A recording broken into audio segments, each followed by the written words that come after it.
Hello everyone.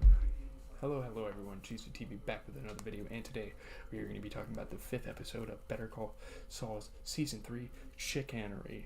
I don't know how to pronounce it. I mean, Chuck said it in the episode. This is a really interesting episode. It really boils down to the end, and I'm really excited to talk about it with you guys. You know, we have the critical reception and the plot, obviously. Those are the main two aspects of the videos. I gotta go change my laundry after this. So this video at most will be like 13 minutes long, but I don't see it going that way. So, getting into the plot, you have the opening, and then you have the main story. There's a lot of flashbacks and stuff to give some context to the show. It's beautifully done, so... yeah.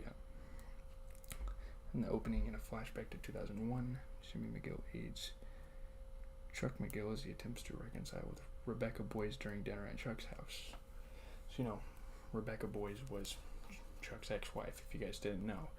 And it was hinted at, like, last season, I think. Like, it was introduced the idea that Chuck had an ex-wife. So, Rebecca does not know Chuck believes he suffers from EHS and answers a call on her cellular phone, which causes Chuck to panic and knock the phone out of her hands, and she gets mad, and that's kind of, I think that might be why she divorced him. Oh no, it's not. They were reconciling, so it's like a reconciled dinner. So no, that's not the case actually. She was just coming over. She was an ex-wife at the time too, so she was just coming over, trying to start things anew. Jimmy's being a good brother here, but, deep down he has some pretty ill intentions, I think. I mean, Chuck doesn't say it himself, he's not willing to admit it, but I think he does. Which is badass. I think he has some great shenanigans going on. So the main story, in 2003, Jimmy asked Dr. Caldera if he knows someone with a light touch who is willing to do a job. So the veterinarian guy that's been talking to Mike a lot throughout the show. So after a successful hearing before the banking board, Kim Wexler informs Paige Novick and Kevin Wachtel of Chuck's allegations that Jimmy tampered with Mesa Verde documents, which they dismiss as Chuck's anger at making a mistake. So this is the first time that the people at Mesa Verde are kind of hearing about this thing that Jimmy, Chuck's brother, could have messed with their documents and cost him the job, which he did, but Mesa Verde's not believing it, so Mesa Verde's probably going to come to Kim and them's defense if needed. I mean, that's something that you kind of make out as you're watching the show. The Bar Association's attorney intends to use Jimmy's taped confession, and Kim knows Chuck will testify to its authenticity, allowing Kim and Jimmy to cross-examine Chuck and bring up his EHS. So they're playing a lot of tricks on him throughout this episode, like a big psychological warfare with Chuck here, and it's well done. I mean, obviously the things that Jimmy's able to pull anywhere, in any situation, to get him out of a rut is great. And that's what the show's really about. She suggests in her opening that the real story is not Jimmy's supposed crimes, but the feud between Jimmy and Chuck. So she's trying to get to like a personal level between the brothers and like use that as context for the situation, which realistically in court that wouldn't really work, but for the show I guess it did. I don't know how the Bar Association attorney would allow them to talk about something that has nothing to do with the bar violations, but yeah.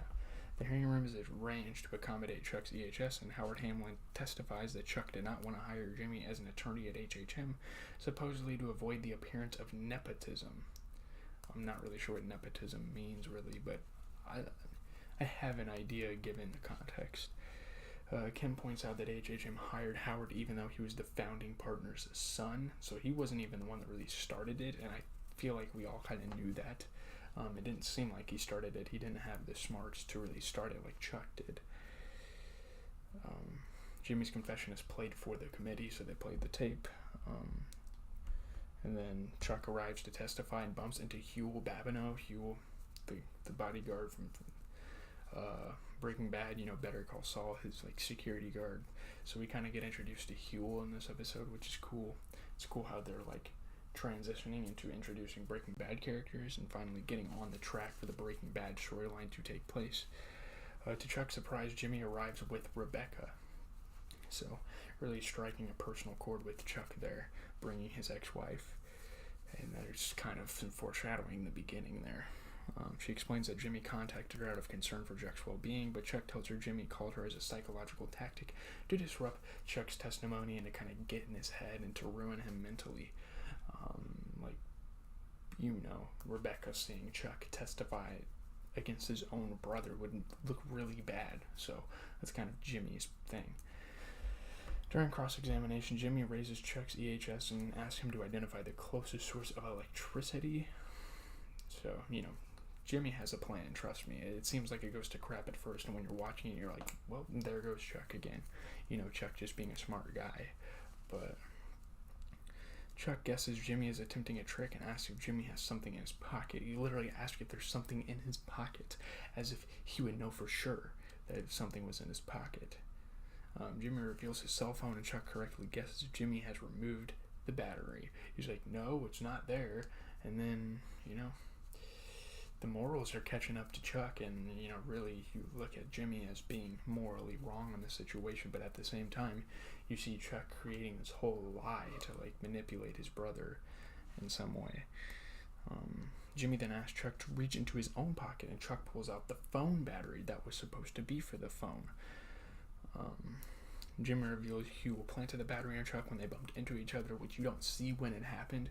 So when this plot twist, this big old revelation is revealed, everyone's like, oh my goodness. It's such a surprising moment. It's such a curveball thrown by the show's creators. Though Chuck has carried it for nearly 2 hours, he has not been affected by a supposed EHS, so that kind of disproves his theory that he has EHS, and it's more of an anxiety thing.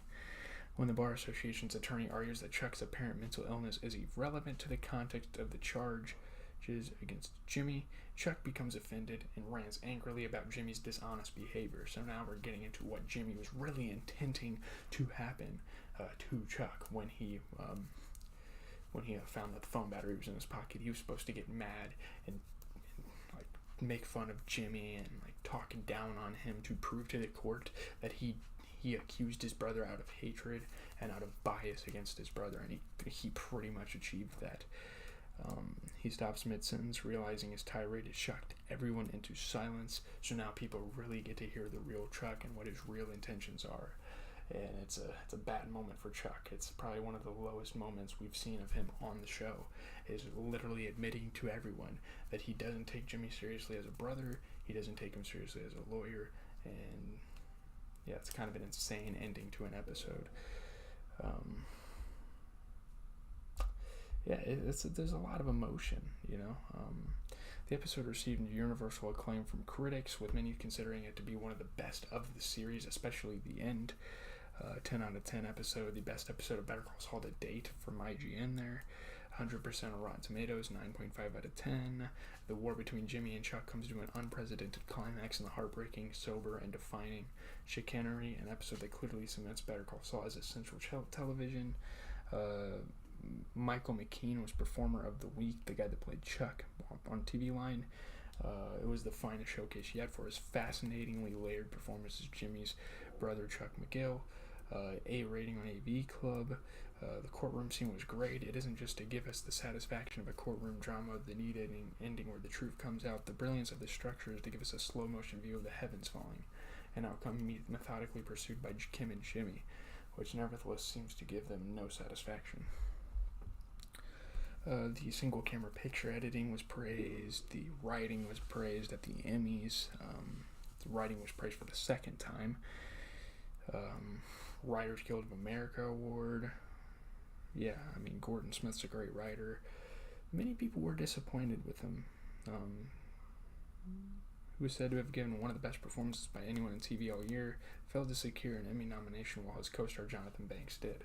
So you can't really be mad at that.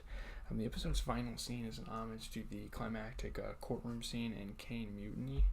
That doesn't really matter, but yeah, that's the episode. That's kind of the critical reception. That's what people are summating about the show. And yeah, it's one of the more critically acclaimed shows or episodes in the entire series. When I first watched it, I didn't really think that myself, but now when I come to think about it, it's quite the episode of television. So leave a like, comment, and subscribe. GZTV, reviewing your favorite TV shows. I gotta go change my laundry here in 3.5 minutes. Then I'm gonna be back. Then I'm gonna be watching The Walking Dead. Then I'm gonna go get my laundry, put it away. I know you guys don't care about my routine. Put my laundry away. Maybe do my sexual harassment training stuff for my school, and then go eat dinner. Then I'm streaming 5:30 to 6:30 range to like 8. So